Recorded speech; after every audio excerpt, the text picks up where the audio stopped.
गुर कृपा नहीं सत्यात परम ज्ञानम नास्ति तत्वं गुरो परम यस्मात् परतरं नास्ति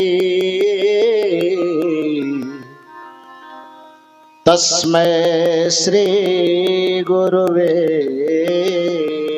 नमः। तस्मै श्री गुरुवे नमः। आयोजित त्रिदिवसीय सत्संग समारोह के प्रथम दिन के द्वितीय सत्र में मंच पर विराजमान अपने ज्ञान ध्यान त्याग तप के प्रभाव से इस जगत को पवित्र करने वाले भगवत स्वरूप परम वंदनीय संत समाज, समस्त साध्वी बहनें एवं इस परिवर्तक स्थल पर विराजमान अध्यात्म प्रेमी सज्जनों तथा देवियों, अभी हम लोग इस मंच के माध्यम से व्यवहारिक एवं पारमार्थिक जीवन से संदर्भित बहुत अच्छी बातें सुन रहे थे। क्या कबीर नारी विरोधी थे? वस्तुतः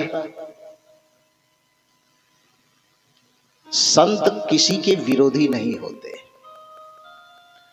और सदगुरु कबीर साहब संत ही नहीं, संतों के सम्राट हैं। संतत्व की परंपरा का गंगोत्री है। जैसे गंगा की धारा गंगोत्री से प्रवाहित होकर के गंगा सागर में जाकर के संपन्न हो जाती है, वैसी प्रकार से संतत्व की जो अविरल परंपरा चली, वैसे परंपरा तो बहुत पहले भी चली, लेकिन बीच बीच में वो खंडित होती चली गई। सदगुरु कबीर साहब के समक्ष से जो संतत्व की परंपरा प्रवाहित हुई है, तो अभी तक वह प्रवाह खंडित नहीं हुई है। इसलिए सदगुरु कबीर साहब के लिए कहा जाता है कि पूरे भारत ही नहीं, पूरे विश्व में भक्ति के प्रचार प्रसार का जो आधार स्तंभ माना जाता है, वो सदगुरु कबीर साहब को माना जाता है। अध्यात्म जगत में, साहित्य जगत में एक चर्चा है कि भक्ति द्राविड़ उपजी, लाए रामानंद, प्रकट किया कबीर ने, 7 द्वीप 9 खंड। इस भक्ति की धारा को, सत्संग की धारा को, ज्ञान वैराग्य की त्रिवेणी को जन जन के मस्तिष्क तक पहुंचाने का गुरुतर कार्य जिसने किया, उस महापुरुष का नाम, उस महामानव का नाम सदगुरु कबीर साहब है। तो पहली बात यह कि संत किसी के विरोध, जो समस्त विरोधों से ऊपर उठ जाता है, उसी को संत कहा जाता है। जिसके चित्त से समस्त द्वंद्व का अंत हो जाता है, उसी को संत कहा जाता है। और जहां पर विरोध होगा तो वहां तो द्वंद्व होगा ही, क्योंकि विरोध दूसरे से होता है। और जब संत के हृदय में द्वंद्व बच ही जाएगा, द्वैत बच ही जाएगा, तो फिर वो संत होगा कैसे? अब सदगुरु कबीर साहब जैसे महामानव के लिए हम कहें कि क्या वो किसी के विरोधी थे? विरोधी नहीं थे। यदि विरोध उनके स्वर में झलकता भी है, उनके दर्शन में, उनके चिंतन में यदि विरोध की झलक मिलती भी है, तो उस विरोध का दूसरा रूप है। क्योंकि इस संसार में विरोध 2 प्रकार से होता है। एक विरोध विद्रोह मूलक होता है और एक विरोध क्रांति मूलक होता है। ध्यान से सुनिए बात। विद्रोह मूलक विरोध का अर्थ होता है किसी भी व्यवस्था उखाड़ पुखाड़ करके व्यवस्था को फेंक देना, ये विद्रोह कहलाता है। और यदि व्यवस्था में कोई गड़बड़ी आई तो उस गड़बड़ी को सुधारने के लिए विरोध का स्वर उठाना, इसको क्रांति मूलक विरोध कहा जाता है। जैसे एक उदाहरण से मैं बताऊं कि आप अपने शरीर पर कपड़ा पहने, नया खरीद करके लाए दुकान से, dhoti kurta shirt full pant, या इधर वाले हैं तो साया साड़ी ब्लाउज जो कुछ भी पहने हुए, कपड़ा तो कुछ है ना सर पे। तो कपड़ा खरीद करके बाजार से लाए, दुकान से लाए तो बिल्कुल नया लाए होंगे, और नया नया कपड़ा पहने 2 दिन 4 दिन 10 दिन रोड पर टहले, वातावरण में उड़ती हुई धूल उस कपड़े पर पड़ गई तो कपड़ा गंदा होगा कि नहीं? अब उस कपड़े के साथ 2 व्यवहार किया जा सकता है। यदि कपड़ा गंदा हो गया, होना तो था ही उसको, क्योंकि दुकान में जब तक था प्लास्टिक के अंदर बंद था तब तक ठीक था। वातावरण के परिवेश में जैसे ही आया तो धूल गर्दा उड़ेगा, गंदा होना है, ये कोई बहुत बड़ी बात नहीं है। लेकिन अब उस गंदे कपड़े के साथ हम 2 तरह का व्यवहार कर सकते हैं।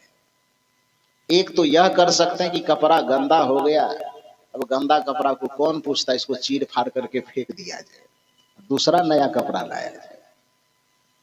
और दूसरे तरह की समझ यह हो सकती है कि कपड़ा गंदा हुआ है तो सर्फ साबुन मंगा करके लाया जाए, इसको साफ करके गंदगी को हटा दिया जाए, कपड़ा को बचा लिया जाए। कपड़ा को चीड़ फाड़ करके फेंक देना यह विद्रोह पूरक विरोध है। और कपड़े में गंदगी आई है तो सर्फ साबुन दे करके उस गंदगी को साफ कर देना और कपड़े को बचा लेना, यह क्रांतिमूलक विरोध है। यही विरोध कबीर साहब का है। कबीर साहब समाज को उखाड़ करके फेंकना नहीं चाहते, बल्कि इस समाज में चाहे वो राजनीतिक गंदगी आई हो, कि सामाजिक विकृति आई हो, कि आध्यात्मिक विकृति आई हो, कि धार्मिक विकृति आई हो, किसी प्रकार के विकृति को उखाड़ करके कबीर साहब समाज को उखाड़ करके नहीं फेंकना चाहते। समाज बच जाए, विकार खत्म हो जाए, परिवार बच जाए, विकार खत्म हो जाए, धर्म बच जाए, धर्म के नाम पर फैले आडंबर खत्म हो जाए, पूजा बच जाए, पूजा के नाम पर फैला हुआ पाखंड उखड़ करके खत्म हो जाए, अध्यात्म बच जाए, अध्यात्म के नाम पर फैला हुआ जो अंधविश्वास गंदगी के रूप में है वो अंधविश्वास खत्म हो जाए। इसके लिए सदगुरु कबीर साहब का विरोध था। तो पहली बात तो संत के हृदय में द्वंद्व नहीं होता, और जहां द्वंद्व नहीं होता वहां विरोध का कोई सवाल नहीं होता। दूसरी बात, यदि सदगुरु कबीर साहब के चिंतन में, दर्शन में यदि विरोध की झलक मिलती है तो वह विरोध विद्रोह मूलक विरोध नहीं है, वह विरोध क्रांति मूलक विरोध है। और दुनिया के प्रत्येक व्यक्ति को क्रांति में तो जीना ही पड़ेगा, बिना क्रांति में जिए काम कैसे चलेगा। गंदगी आएगी तो सर्फ साबुन का प्रयोग नहीं करेंगे, वो करना चाहिए कि नहीं करना चाहिए। हर एक जगह पर गंदगी आई, राजनीतिक जगत में गंदगी आई, गांधी जी को इसीलिए आना पड़ा धोने के लिए। धार्मिक और आध्यात्मिक जगत में गंदगी आई, इसीलिए बहुत सारे महापुरुषों को, बुद्ध को, महावीर को, सदगुरु कबीर को, दयानंद, विवेकानंद इत्यादि को आना पड़ा। सामाजिक जगत में विरोध आई, इसीलिए ईश्वर चंद्र विद्यासागर को, राजा राम मोहन राय को, केशव चंद्र सेन को, बहुत सारे लोगों को आना पड़ा। अब कल्पना कीजिए कि ये सब महापुरुष ना आते सामाजिक जगत में, ईश्वर चंद्र विद्यासागर नहीं आते, आज संसार में विधवाओं की क्या स्थिति होती। राजा राम मोहन राय नहीं आते तो आज समाज में जो सती प्रथा का जो तांडव चल रहा था, क्या होता आज दुनिया का हाल। बाल विवाह, बाल विवाह जो होता था, क्या हाल होता दुनिया का।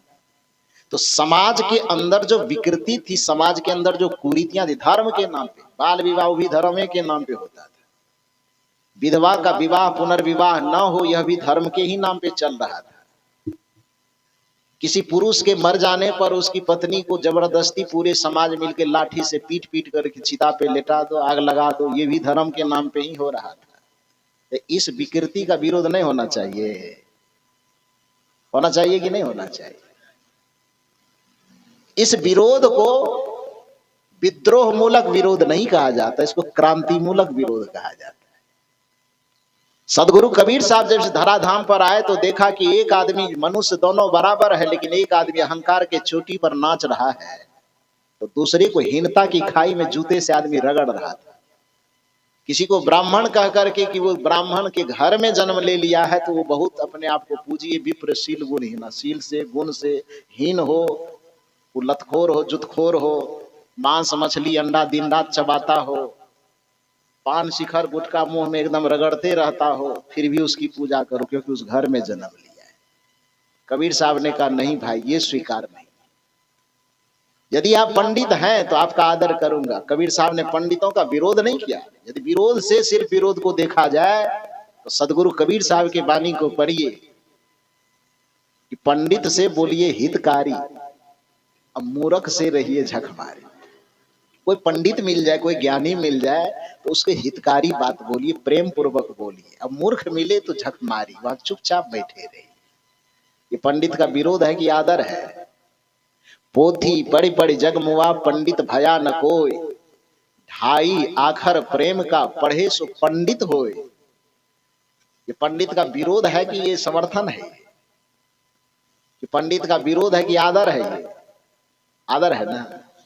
लेकिन कबीर साहब कहते हैं कि पंडित का आदर होना चाहिए, लेकिन इस रूप में नहीं होना चाहिए। केवल पंडित के घर में जन्म ले लिया, शील गुण से हीन है तो भी पूजिए, ये मुझको मान्य नहीं है। बल्कि हाँ, सच्चे अर्थ में यदि वह पंडित है, चाहे घर कोई जन्म लिया हो, किसी वंश में जन्म लिया हो, किसी परंपरा में जन्म लिया हो, किसी जात, किसी वर्ण, किसी धर्म में जन्म लिया हो, लेकिन यदि उसकी प्रज्ञा शक्ति मजबूत हो चुकी है, उसके अंदर ब्रह्म का ज्ञान उत्पन्न हो चुका है, तो उसको ब्राह्मण मानने में, उसको पंडित मान करके आदर करने में कोई बुराई नहीं है। मैं उसको पंडित कहता हूं। कबीर साहब इसके खिलाफ नहीं है कि कोई ब्राह्मण है तो मैं उसके खिलाफ हूं। कबीर साहब का विरोध इस मामले में कि किसी घर में जन्म ले लेने मात्र से कोई ब्राह्मण नहीं होता, किसी घर में जन्म ले लेने मात्र से कोई पंडित नहीं होता। बल्कि पंडित का कितना सीधा अर्थ था, सरल अर्थ था, उसको लोगों ने विकृत कर दिया। उस विकृति को धोना कबीर साहब की मर्यादा थी, जरूरी था धोना। पंडित कितना प्यारा शब्द है, और उसको किसी ने रिजर्व कर लिया कि बस ये मेरे ठेकेदारी में, मेरी बपौती। वो पंडित शब्द कितना प्यारा है। जैसे प्रधानमंत्री एक पद है, प्रधानमंत्री कोई व्यक्ति नहीं होता है। उस कुर्सी पर, उस पद पर जो बैठ जाता है 5 साल के लिए, वह प्रधानमंत्री कहलाता है। और वो पद पर से उतर गया तो भी प्रधानमंत्री रहता है। मुख्यमंत्री एक पद है, मुखिया सरपंच एक पद है, पद व्यक्ति नहीं होता। उस पद पर जो आसीन होता है तब वह मुखिया सरपंच पदाधिकारी कहलाता है। उसी तरह से गुरु, पंडित, ब्राह्मण कोई व्यक्तिवाचक चिन्ह नहीं था। वो था एक व्यवस्था के अंदर एक मर्यादा पूर्ण कुर्सी थी, वो पद था। उस पद को, उस योग्यता को जो हासिल कर ले वह वो कहलाता था। लेकिन कुछ लोगों ने चालाकी बस क्या किया, उसको रिजर्व कर लिया, बस ये मेरा खरीदा हुआ है, इस पे दूसरा आदमी नजर फेर करके मत देखो। कबीर साहब कहे कि इसका विरोध करना पड़ेगा। तो हिम्मत जुटा करके उन्होंने कहा कि एक त्वचा हार मल मूत्रा, एक रुधिर एक गुदा, तो एक बूंद से सृष्टि रची है तो को ब्राह्मण को सुधरा। उंगली दिखाएगा कि नहीं दिखाएगा? दिखाना चाहिए कि नहीं? ये विरोध विद्रोह मूलक विरोध नहीं है, ये विरोध क्रांति मूलक विरोध है। और इसकी आवश्यकता आज नहीं, जब भी समाज गंदा होगा, धर्म गंदा होगा, अध्यात्म गंदा होगा लोगों की विकृत मानसिकता के कारण, तब इस धरती को ऐसे कबीर की जरूरत पड़ती रहेगी। और ऐसा कबीर हमेशा आते रहेंगे। वो किसी रूप में आवे, ज्ञान की वह चिंगारी हमेशा चलती रहेगी। और अंधविश्वास, आडंबर, पाखंड सदैव झुलसता रहेगा, जलता रहेगा। तो पहली बात तो मैं ये निर्णय मैं अपनी समझ से बता सकूं कि सदगुरु कबीर साहब किसी के विरोधी नहीं थे। विरोध का स्वर झलकता है तो उसका वजह मैं बता रहा। दूसरी बात उन्होंने कहा, मैंने अभी बताया आपको कि पंडित शब्द बड़ा प्यारा शब्द था, उसका विरोध नहीं है। लेकिन उसको यदि कोई एकाधिकार में रखना चाहे तो कबीर साहब कहते हैं कि ये गलत है। पंडित अपने आप में बड़ा प्यारा शब्द है। वैसे संस्कृत का मूल शब्द है प्रज्ञा। प्रज्ञा किसे कहते? बुद्धि के प्रखर अवस्था को, बुद्धि के सबसे उच्चतम स्थिति को प्रज्ञा कहा जाता था संस्कृत साहित्य। और आप लोगों को पता है कि भाषा समय समय पर अपना रुख बदलते रहते। जैसे नदी का एक लीक नहीं होता, निर्धारित लीक नहीं होता, उस समय समय पर अपनी धारा को बदलते रहता है। उसी तरह से सामाजिक परिवर्तन के दायरे में भाषा का परिवर्तन भी आता है।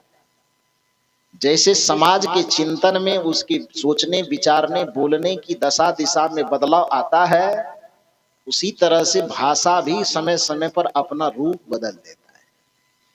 प्राचीन समय में संस्कृत का जो महत्वपूर्ण स्थान था, आगे चल करके लोग को संस्कृत बोलना यदि थोड़ा कठिन लगा तो उस संस्कृत को उन्होंने छोड़ा।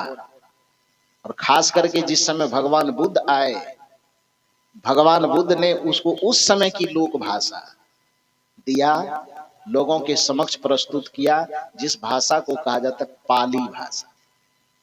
क्या कहा जाता है? पाली। इसलिए भगवान बुद्ध का जो ग्रंथ है, उनकी जो विचार जिस भाषा में प्रकाशित होते थे तो वो पाली भाषा में।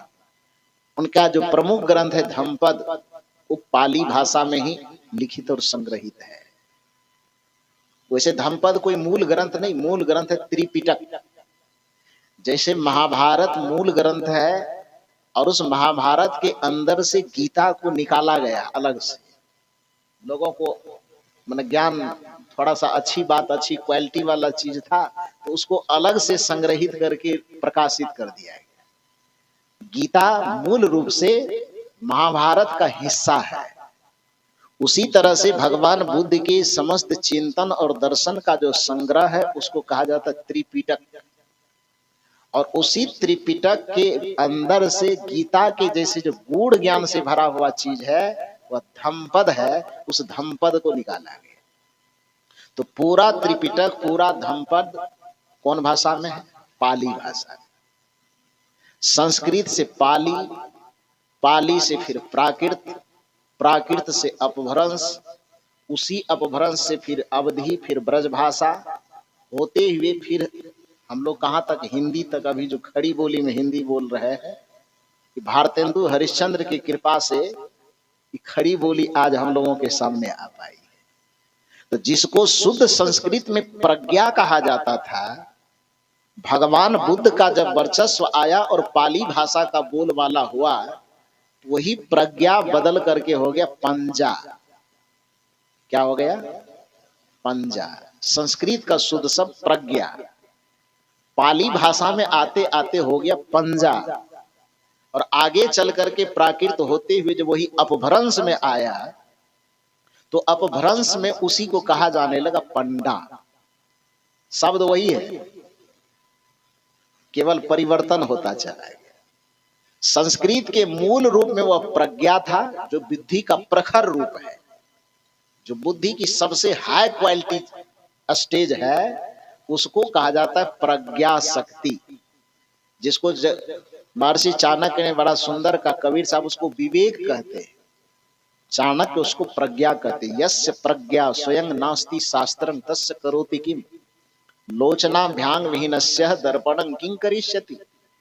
कि जिसके पास स्वयं की विवेक शक्ति, प्रज्ञा शक्ति नहीं होगी, उसके सामने शास्त्र, पुराण, धर्म, कथा, कीर्तन कुछ नहीं कर सकता।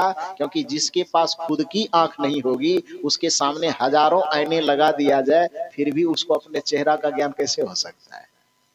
अपने चेहरा का ज्ञान करने के लिए केवल दर्पण का होना काफी नहीं है। अपने चेहरा का ज्ञान प्राप्त करने के लिए जितनी आवश्यकता दर्पण की है, उससे ज्यादा स्वयं की आंख की है। उसी तरह से महर्षि चाणक्य कहते हैं कि स्वयं का बोध प्राप्त करने के लिए, मुक्ति के रहस्य को जानने के लिए, धर्म के रहस्य को जानने के लिए जितनी आवश्यकता इस कथा और कीर्तन की नहीं है, उससे ज्यादा आवश्यकता स्वयं के प्रज्ञा शक्ति की है, स्वयं की विवेक शक्ति की। जिसके पास स्वयं की प्रज्ञा शक्ति, विवेक शक्ति नहीं होगी, धर्म के नाम पर उसे आडंबर में उलझाया जा सकता है। धर्म के नाम पर उसका को अंधविश्वास में फंसा करके उसका हर एक तरह से शोषण किया जा सकता है। धर्म के नाम पर उसे पाखंड में उलझाया जा सकता है, कर्मकांड में उलझा, जैसा कि हजारों लोग, लाखों करोड़ों लोगों को उलझाया जाता है। क्यों उलझाया जाता है? क्योंकि इसके पास प्रज्ञा शक्ति नहीं। कोई वह आंख देने के लिए आता हुआ कबीर जैसे महापुरुष, बुद्ध जैसे महापुरुष, लोग इतना लाठी पत्थर फेंकता है कि संतों को भाग जाना पड़ता है। संतों देखत जग बौराना, सांच कहे तो मारन धावे, झूठे जगपतियाना, संतों देखत जग बौराना। विवश होकर के भाग जाना पड़ता है। ये आंख लेना ही नहीं चाहता है।